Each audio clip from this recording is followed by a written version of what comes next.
Good morning po sa inyong lahat. Si Nanay po ay magluluto ng balatong sa Kapampangan, munggo po sa Tagalog, no po.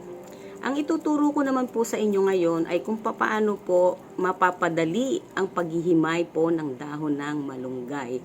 So ang iba po kasi talagang hindi na hinihimay, hindi talagang sinasama na pati sanga no po.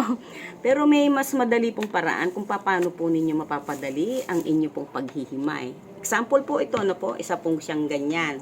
Ang gawin po natin, ganyan yan. Hiwa-hiwalay lang po natin. Yan. So, ayan po, nahiwalay ko na po, ayan, nahiwalay ko na. So, kunin po natin itong isa, then, ayan po. Kunin po natin yung mga tangkay, ayan. Hawakan po natin sa magkabilang dulo, ayan. Tapos, yan, ganyan lang po, ayun, wala nang sanga. Ayan, tapos ito po natira, ganyan po ang paghila, pababa pong ganyan, Itatayo po ninyo ang malunggay, ayan. Hawakan lang po ninyo yung dulo ng dahon. Ayan. Ayan. Tapos, yan, pababa po ninyong hilahin.